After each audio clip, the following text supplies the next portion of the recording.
Tonight on The World, a monster storm ravages the Philippines, leaving at least 3 dead.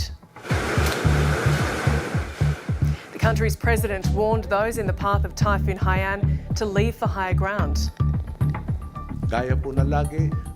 As always, no storm can bring a united Filipino people to its knees. It is my hope that we all stay safe in the coming days.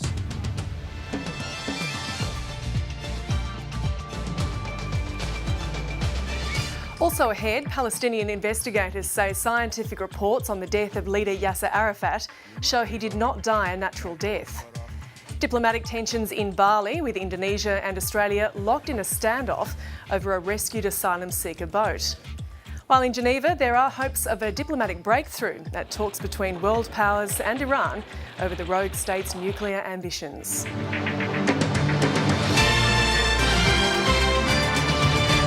Hello, I'm Gemma Veness. It's being described as one of the most powerful storms ever, and tonight millions of people in the Philippines are taking shelter. Typhoon Haiyan made landfall this morning. Some of the first areas hit have still not made contact with authorities, and grave fears are held for residents.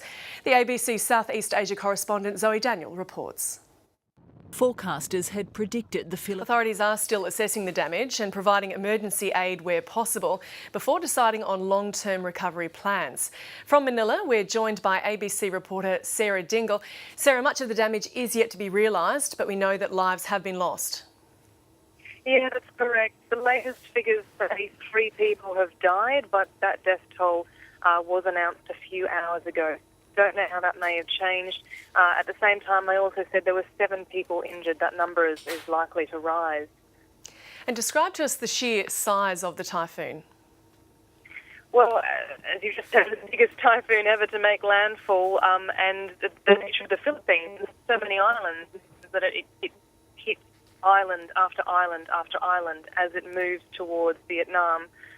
It's only going to brush Manila, but we are seeing the rain coming on already.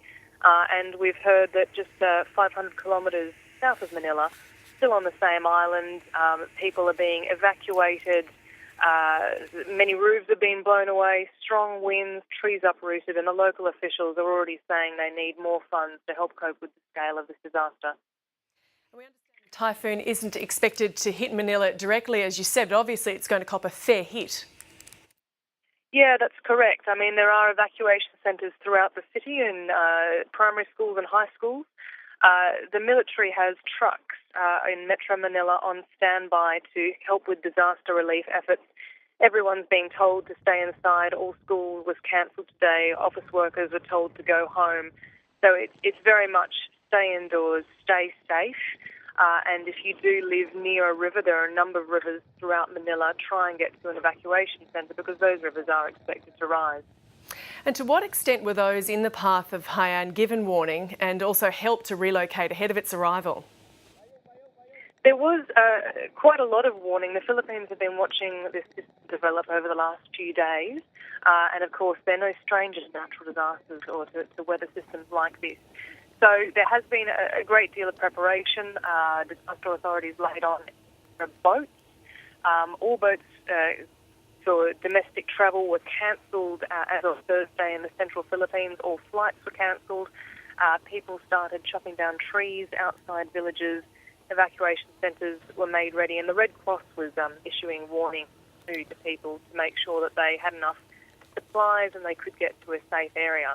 The other thing that authorities have been doing in the central Philippines is deliberately shutting down the power grid, which does mean that people in the worst hit areas like Samar and Leyte, they don't have any power right now.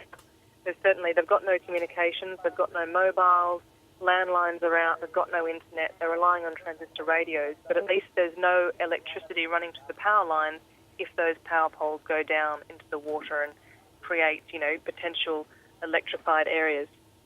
And you talk about access to information there, and even at the best of times, you would imagine that some areas would have poor access to information, and also trying to escape a storm of this sheer size might be very difficult.